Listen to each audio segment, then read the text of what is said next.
우리가 세상에 태어날 때 우리는 다 똑같이 태어나요. 빈손으로 태어납니다. 그런데 이제 학교를 졸업하고 직장 생활을 하고 또 사회 생활을 하고 자기 사업도 하고 하면서 이제 실력이 다 드러나요. 그래서 40대, 50대 가면은 그 개인차가 다 드러납니다. 이것이 인생입니다. 그래서 빨리 내 실력을 아는 게 중요해요. 내 실력은 이 정도니까 난 여기에 맞게 살아야 된다. 내 실력이 이거밖에 안 되는데 높은 것만 쳐다보고 살면 이 사람은 100% 망하고 노후의 대책도 세워지지 않습니다. 굉장히 고통스러운 삶을 살죠. 왜? 자기 실력을 몰랐으니까. 두 번째로 자기 달란트를 알아야 돼요. 자기 재능을 알아야 돼요. 사람마다 재능이 다 달라요. 여기도 마태복음 25장에서 달란트 비유로 나옵니다. 어떤 주인이 가면서 사람한테 자기 종들한테 달란트를 나눠주는데 어떤 사람한테는 5달란트를 나눠주고 어떤 사람한테는 2달란트를 나눠주고 어떤 사람한테는 1달란트를 나눠줬다. 그런데 이 주인이 굉장히 지혜로운 종이에요. 사람을 보는 눈이 정확한 거예요. 정확해서 5달란트 남긴 사람은 5달란트를 남겼어요. 이 1달란트가 현재 시가로 약 40억 간답니다. 그러니까 5달란트면 4, 5, 20, 200억을 준 거죠. 그랬더니 200억을 또 남겨놨어. 이야, 이 대단한 거죠. 근데 2달란트 준 사람도 두 배로 이익을 남겨놨어요. 1달란트 한 사람은 하나도 이익을 남기지를 못했어요. 근데 주인이 굉장히 정하죠. 만약 1달란트 받을 사람한테 주인이 5달란트를 주었으면 어떻게 했을까요?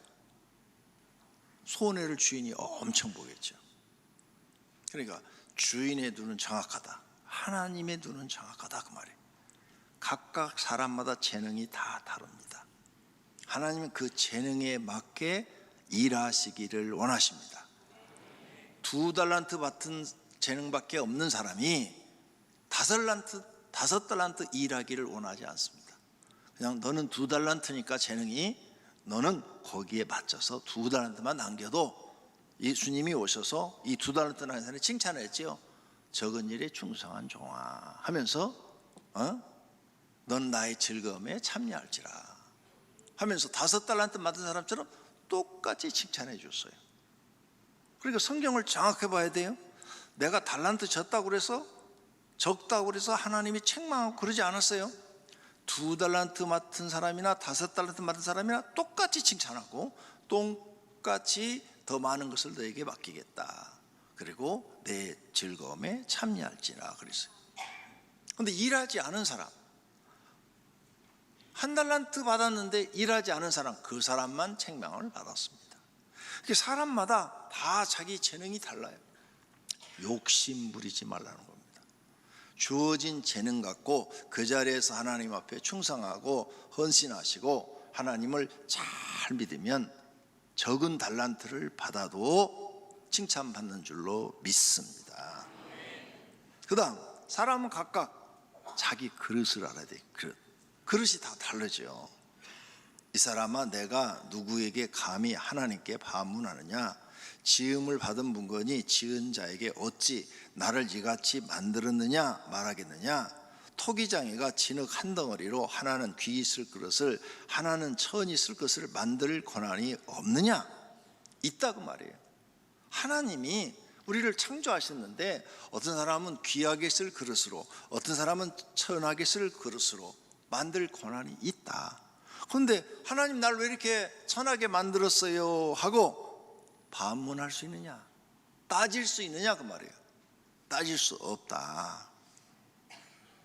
그 따지는 그 자체는 자기가 자기 피조물인 것을 잊어버린 것이다. 그러면 주인은 쓸모없는 거구나 하고 그릇을 갖다 깨버릴 수밖에 없다. 깨버리면 그릇만 망가지고 버려지는 거죠. 그걸 영적으로 얘기하면 영벌받아 지옥으로 떨어지는 거죠. 그러니까 주인이 천한 그릇이든 귀한 그릇이든 써주시는 대로 우리는 쓰면 된다 그 말이에요. 내가 하나님 앞에 어떤 그릇인가 이걸 알아야 돼요. 자기 자신이 깨달아야 돼요.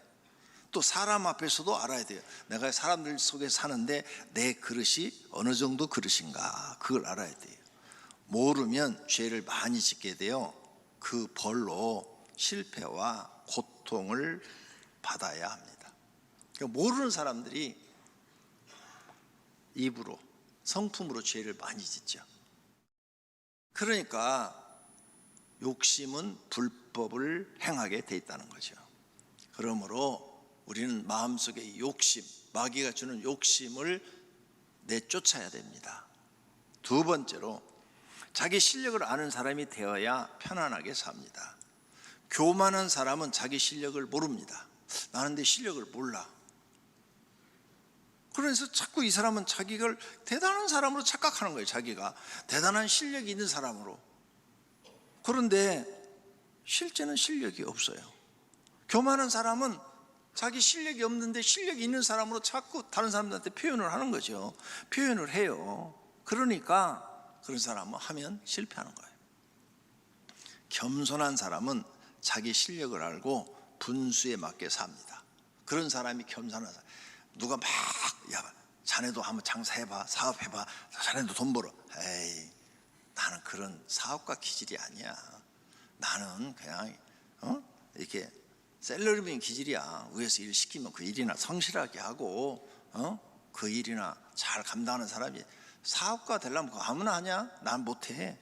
그래서 평생 직장 생활 해가지고 그냥 월급 타다가 식구들 그냥 편안하게 먹게 살게 해주고 나중에 퇴직금 받아서 노후 준비나 하고 이렇게 욕심 부리지 않고 편안하게 사는 사람이 있어요.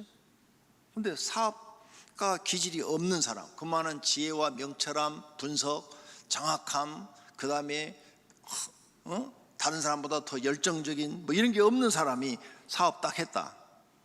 그냥 망하는 거죠. 그래서 평생 고생하는 거죠. 그러므로 교만, 잠언책 일어났어요. 교만은 패망의 선봉이요, 거만은 마음의 넘어짐의 앞잡이니라. 내가 교만하면 망한다. 이게 패망, 망하는 것에 선봉이 교만 때문이다. 네가 망한 것은 교만 때문이다. 그러니까 노동판에 다녀도요, 내가 위에서 주인이 시키는 대로, 사장이 시키는 대로 일 잘하는 사람이 있어요. 근데 갑자기 마음이 교만해지면 나도 한번 저렇게 사장 한번 해야지 해갖고 건설 현장에 가서 딱 하청을 받아고 딱 땄어요. 근데 일은 했는데 건설회사 사장이 절대 돈을 안 줘. 잘 안 줘요. 돈. 하청업체 돈 잘 안 줘요. 못 받아내는 거야. 그 돈 받아낼 만한 실력이 없는 거예요. 건설회사 조그만 거라도 하려면 돈 받아낼 실력이 있어야 돼요. 계약서에 철저하게 돈을 이렇게 단계적으로 주도록 다 써놓고 안 주면 어떤 조치를 취하겠다 그러고, 그런 모든 게 다 돼 있어야 되는데 그런 게 전혀 모르거든요. 그래서 돈 못 받아서 다 떼고, 인건비 달라고 또 나와서 막 하니까 인건비는 또 줘야 되니까 비들어서 또 주고, 그러니까 이쪽 저쪽으로 손해 나가지고 평생 빚 속에 사는 거예요. 그런 사람은 사업 안 했어야 돼요. 그냥 시키는 대로 일만 했어야 되는 거죠. 이걸 자기가 교만해진 거예요. 나도 할 수 있다. 사실은 그게 아닌데, 그래서 자기 실력을 아는 게 굉장히 중요합니다. 20대, 40대까지는 도전하여 실패도 하고 성공할 수 있어요. 근데 50이 딱 넘어가면은 도전하지 마세요. 이제는 남은 생에 편안하게 사시고 싶으면 자기 실력을 알고 안정적으로 이제 끌고 가야 돼요. 우리 가정 이제 생활을 안정적으로 끌고 가서 50대 돈 좀 모아서 50대, 60대 모아갖고 70대부터 80대까지는 좀 남한테 아수소리하는 거 살도록 그렇게 여러분 가정 설계를 하셔야 됩니다. 그런 준비 없이 그냥 사시면 70대, 80대 가서 정말로 어려움을 당해야 합니다. 그럼 평생 어려움을 당하는 거죠. 50대, 60대가 되어도 자기 실력을 파악하지 못한 사람이 있어요. 이렇게 성경에는 재능에 대해서, 실력에 대해서 말씀을 하고 있는데 전혀 파악이 안 되는 사람이 있어요. 그런 사람이 일 저지르면 정말 고통스럽게 산다는 것입니다. 젊어서부터 자기 실력을 아는 사람이 있어요. 절대 무리하게 가정을 꾸려가지 않습니다. 형편에 맞게 사는 걸 배운 거죠. 그래서 하나님이 주시는 것만큼만 일을 하고 주시는 것만큼만 일을 해서 안정적으로 조금씩 성장해 가는데, 이게 더디게 사는 것 같아도 망하는 사람보다는 훨씬 낫습니다. 그래서 가족과 함께 편안하고 행복한 삶을 사는 거죠. 이런 사람이 주시는 대로 사는 사람입니다.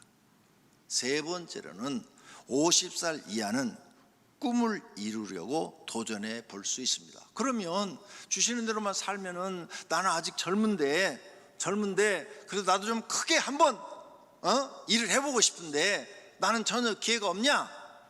있어요. 그 방법도 가르쳐 드려야죠. 있어요. 근데 지금부터 가르쳐주는 이 원칙을 지키시지 않으면 하지 마세요. 100% 실패합니다. 우리 인생에서 하나님이 축복하지 않으면 절대로 안 됩니다. 그러려면 50살까지 30살, 40살, 30대, 40대 나도 뭔가 도전해서 큰 일을 한번 해보고 싶다, 이런 분들은 첫째, 기도의 사람이 되십시오. 무슨 일이든지 하나님 앞에 기도하는 사람, 엎드려 기도하는 사람이 되십시오. 그 다음, 예배를 철저하게 드리며 하나님을 경외하십시오. 세 번째로는 무슨 일이든 찾아서 하나님이 맡겨준 일은 충성을 다해서 하나님 앞에 인정을 받으십시오. 그 다음에 네 번째로는 물질로도 하나님을 공경하십시오. 다섯 번째는 자신보다 어려운 사람이 있으면 항상 돕는 사람이 되십시오. 그 다음, 하나님 사랑, 이웃 사랑을 철저히 지키십시오. 그게 10계명을 지키는 겁니다. 1에서 4계명은 하나님 사랑, 5에서 10번째는 이웃을 사랑하는 겁니다. 그래서 하나님 앞에 철저하게 믿음을 보이세요. 7번째로 어떤 경우에도 하나님과 이웃에게 악을 행하지 마십시오. 내가 손해를 볼지언정 절대 이웃에게 피해를 주지 마세요. 악을 행하면 앞에서 한 모든 상급과 복이 없어지고 벌로 바뀌게 됩니다. 벌을 받고 있는데, 그래서 모든 일이 실패해서 지금 어려움을 당하였는데도 회개하고 고치지 않으면 하나님 떠나십니다. 영벌을 받습니다. 사울왕처럼 되는 것입니다. 이런 하나님을 섬기는 원칙을 지키시는 분은 30대 40대 한번 큰 그릇이 되고자 도전해 보십시오. 그런데 나는 그런 신앙이 안 돼 있다 하지 마십시오. 100% 실패하고 60대 70대 가서 더 고생하십니다. 지금보다 더 고생하세요. 빚지면은요, 빚진 죄인이라고 엄청 고생하십니다. 꼭 이 원칙을 지키는 분들이 되시기를 바랍니다. 네 번째로, 그러면 나는 그런 큰 도전하는 꿈이 없다. 그러면 어떻게 하냐? 어떻게 살아야 되냐, 인생을? 하나님이 주시는 대로 살려면 일을 해야 됩니다. 어떤 사람은 일도 안 하면서 주시는 대로 살겠다. 아니, 일하는데, 성경에 일하는 사람은 일하기 싫어하거든 먹지도 말게 하라 그랬어요. 이 원칙을 지키면 성도님들이 사람을 다 만들 수 있어요. 청년들이 요즘 직장을 안 잡죠. 힘들다고, 고생스럽다고. 그러면 부모님들은 또 안쓰러우니까 그냥 잘해주려고 노력을 합니다. 자기 자식이니까. 누구나 그렇죠. 그런데요, 젊었을 때는 고생을 사서도 한다는 옛말이 있어요. 그래서 젊었을 때는요, 청년들 집에 놀지 말고 가서 노동도 해보고 택배도 해보고 가서 알바도 해보고 다 해보세요. 언제 할 겁니까? 결혼하기 전에 한번 해봐야죠. 그 세상 사는 게 이렇게 힘들구나, 이렇게 고생스럽구나, 내가 이런 일 안 하고 살려면 정신 바짝 차리고 공부하고 실력을 쌓아야 되겠구나, 이런 생각이 들도록 고생해 봐야 됩니다. 부모님들 자식 사람 만들려면 내보내세요. 밥 주지 마세요. 여기 일하기 싫거든 먹지도 말게 하라. 나 성경대로 너 밥 안 줄 거야. 일해, 그럼 밥 줄게. 3일만 안 주면은 집을 뛰쳐나가든지 할 거예요. 나가면 내버려둬 안 죽어요. 그렇게 쉽게 안 죽어요, 사람. 나가서 고생을 좀 해봐야 세상을 좀 알지요. 이 세상이 얼마나 살기 힘듭니까? 나도 힘들고 여러분들도 다 여기 계신 분들, 힘 안 드신 분 여기 아무도 없어요. 돈 벌어서 성공하신 분들도 매일매일 그거 유지하느라고 얼마나 고생하고 힘들게 살고 있는지 모릅니다. 일찍 깨달을수록 좋은 거예요. 이건 젊은 사람들 일찍 깨달아야 돼. 일찍. 근데 여러분이 일을 안 해도 다 먹이면 못 깨달아요. 인생을 평생 일 않고 먹고 살라고 그럽니다. 이런 사람은 절대 성공할 수가 없죠. 100억을 주어도 망해먹을 사람입니다. 그러니까 안 돼요. 정말 이거 시켜야 돼요. 정말 이런 분이 있어요. 내 주변에 남편이 직장을 안 다니니까 밥을 안 줘버리니까 막 싸우고 난리가 났는데 나중에 나가서 일을 해가지고 성공한 분이 계셔요. 목사님도 나 신학교 보내면 그 목사님도 자기 아이들이 예배 시간에 장난하고 그러니까 당장에 저녁에 와서 밥 안 줘요. 너희 오늘 예배 엉터리로 들었으니까 밥 안 줘. 그리고 밥 안 줘요. 어려서부터 초등학교 때 굶겨버려요. 그러니까 애들이 막 정신이 바짝 들어가지고 신앙생활을 잘해가지고 5명이 다 대학교 교수 됐어요. 근데 너무너무 감싸가지고 애들 다 바보 만들어 놓는 거예요. 성경대로예요. 성경대로. 주시는 대로 살려면 일을 반드시 하셔야 됩니다. 누구에게서든지 음식을 값없이 먹지 말고 오직 수고하여 애써 주야로 일함은, 사도 바울은요 값없이 음식 안 먹었대요. 주야로 일을 했대요. 너희 아무에게도 폐를 끼치지 아니하려 함이니. 일을 해야 남한테 피해를 안 주는 거예요. 남자가 일을 해야 자기 가족한테 피해를 안 주고, 어려운 가정은 안 해도 나가서 일을 해야 자기 가정에 도움이 되고 피해를 안 주는 거예요. 근데 이런 일하는 걸 안 배운다, 일하기 싫어한다. 굶어야죠. 그 집은 다 굶으세요. 그냥 한 3일만 굶으면 눈이 그냥 확 돌아가가지고 뭐든지 일을 하려고 할 테니까 성경대로 사셔야 돼. 그래야 주시로대로 사는 걸 배우는 거예요. 성경에 이르렀으되 곡식을 밟아 떠는 소의 입에 망을 씌우지 말라. 일하는 소는 절대 여기 입을 이렇게 가리지 마라. 먹게 해라. 먹을 걸 줘라 그 말이에요. 이와 마찬가지로 일꾼이 싹을 받는 것이 마땅하도다. 네가 나가서 일을 하면 하나님께서 너한테 먹을 걸 주지 않겠느냐, 싹을 주지 않겠느냐. 반드시 일을 하는 사람이 되라는 거예요. 이게 성경의 가르침이라는 사실을 믿으시기를 바랍니다. 그러니까 일 안 하는 사람은 하나님 말씀을 불순종하는 사람이에요. 그런 사람은 죽을 때까지 가난을 못 벗어납니다. 그 다음 욕심 부리지 말라고 그래요. 너희는 욕심을 내어도 얻지 못하여 그랬죠. 살인하여도 취하지 못한다. 욕심 부리지 마라. 네 욕심대로 절대 세상 안 된다. 이걸 빨리 깨달아라. 그리고 항상 겸손해야 합니다. 겸손한 사람은 자기 실력을 아는 사람이라고 앞에서 가르쳐드렸죠. 항상 내 실력을 아니까 사람들 앞에서 나를 낮추고 남을 존중할 줄 알고, 내가 남을 존중만 해줘도요 그 주변의 사람들이 저 사람 사람이 됐어, 참 사람이 정말 됐어, 저 사람 어려운데 내가 뭐 밥이라도 한 걸 사줘야지, 내가 뭐 도와줄 거 없나 이래요. 그런데 교만한 사람은요, 저건 없으면서 맨날 잘난 척만 해. 내버려둬, 저건 지가 알아서 하라고. 아무도 도와주려고 안 해요. 교만한 사람은. 겸손한 사람은 누군가 옆에서 그래도 뭐라도 이렇게 좀 도움이 돼주려고 한다는 거죠. 그래서 겸손하고 낮추고 남을 존중할 줄 알아야 되는 거죠. 그래서 말도 남을 존중하는 말을 해야 되는 겁니다. 남의 의견을 들을 줄 알고 옳은 것은 받아들여요. 내 마음에 써도 옳은 말을 하면 이게 겸손한 사람이야. 저 사람이 옳은 말을 하는구나, 저게 내게 참 교훈이 되겠다, 이렇게 받아들이는 사람. 이런 사람한테는 하나님이 은혜를 주십니다. 더욱 큰 은혜를 주시나니 그랬죠. 누구한테? 교만한 자는 물리치고 겸손한 자에게 은혜를 주시느니라. 할렐루야. 이런 걸 교회 와서 배워야 인생을 배우는 겁니다. 하나님께 은혜 많이 받고 싶으세요? 겸손하세요.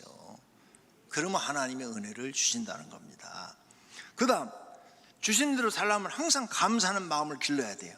범사에 우리 주 예수 그리스도의 이름으로 항상 아버지께 감사하며, 감사.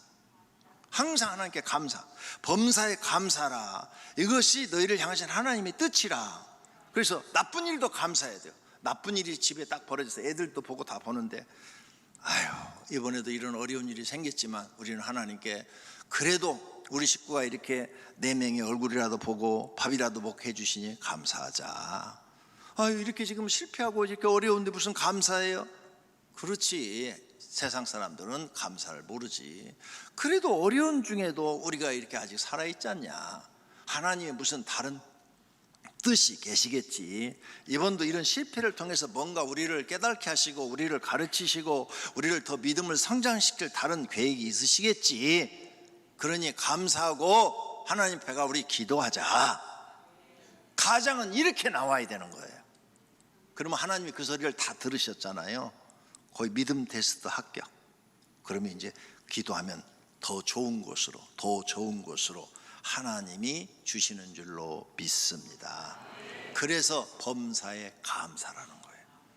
그 다음, 주시는 것을 살려면 항상 쉬지 말고 기도해야 돼요.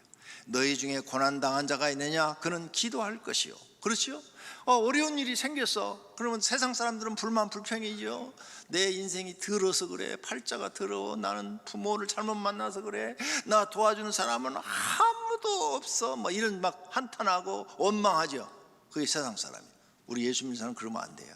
예수 믿는 사람은 고난이 찾아왔어. 실패가 찾아왔어. 집안에 막 암병 환자가 생겼어. 야, 하나님 우리 가정 기도하라고 했어. 성경에 너희 중에 고난당한 자가 있느냐? 기도할 것이요. 그랬잖아. 그러니 우리 전부 다 교회로 가서 기도하자. 내 식구가 나와서요, 일주일만 철야해도요 기적이 막 일어납니다. 정말입니다. 하나님은 기도하는 사람을 좋아하셔요. 쉬지 말고 기도하라. 그래서 자신의 고난을 기도를 통해 하면은 하나님의 도우심으로 이겨내는 거죠. 이렇게 사는 것이 기독교인의 삶이에요. 하나님이 원하시는 삶이라고요. 근데 여러분, 고난이 와도 기도 안 하죠? 그럼 죽어야죠. 뭐 고난에 빠져가지고. 고난 속에 기도하면 하나님이 구원해 주시겠다는 거예요. 이렇게 고난 속에서도 기도하면 고난도 이기고 세상도 이기고 보이지 않는 마귀도 이기는 겁니다. 히브리서 11장에 써놨어요. 어떤 이들은 조롱과 채찍질 뿐 아니라 결박과 옥에 갇히는 시련도 받으며 돌로 치는 것과 톱으로 캐는 것과 시험과 칼로 죽임을 당하고 양과 염소의 가죽을 입고 유리하여 궁핍과 환난과 학대를 받았으나, 이렇게 기도하고 하나님을 믿고 의지하는 사람은 세상이 감당하지 못하느니라. 기도하고 하나님을 의지하는 사람은요, 마귀도 이기지를 못해요. 마귀 돈 많은 사람 쉽게 무너뜨려요. 잘생긴 사람 그냥 가서 탁 한번 암 주면 그냥 끝나요. 근데 기도하는 사람은 암도 이기고요, 어떤 실패도 다 이기네요. 하나님의 도우심이 있기 때문입니다. 그래서 교회 나오면 반드시 주신 대로 살려면 기도를 배워야 할 줄로 믿습니다. 그 다음, 주신 대로 살려면 하나님을 경외하는 것을 행복 1순위. 난 행복한 게 뭐냐? 돈 많은 게 행복하다. 그건 세상 사람. 우리는 하나님 믿는 사람. 하나님 믿는 사람은 난 하나님을 잘 믿는 것이 제일 행복합니다. 이렇게 돼야 돼. 1순위. 나 하나님 믿는 게 제일 행복해요. 이 세상에 내가 지금 하나님을 알고 주일날 예배를 드리고 주일을 지키고 하나님이 일하는 거, 이게 나는 제일 행복해요. 이것을 1순위로 여기셔야 돼요. 왜 그러냐? 성경에 이렇게 하나님을 경외하는 사람한테 복을 주겠다고 써놨어요. 할렐루야, 여호와를 경외하며 그의 계명을 크게 즐거워하는 자는 복이 있도다. 그게 하나님을 경외하는 거예요. 하나님, 저는 하나님 믿는 게 제일 행복해요. 이런 사람이 하나님을 경외하는 거죠. 여호와를 경외하는 자는 이같이 복을 얻을 것이로다. 써놨죠? 1절에서 3절에 보면 자녀들한테 복을 주고 손으로 하는 일에 복을 주고 그냥 복을 주겠다고 써놨어요. 잠언서 18장에 항상 경외하는 자는 복되거니와 마음을 완악하게 하는 자는 재앙에 빠지리라. 마음 완악, 하나님 말씀을 듣고도 안 듣는 사람이 마음이 완악한 사람이에요. 하나님 말씀을 듣고도 안 들어요. 안 듣고 자기 생각대로 사는 사람, 재앙에 빠지리라. 그러나 하나님 말씀을 듣고 순종하고 하나님을 섬기는 사람은 복되거니와. 할렐루야.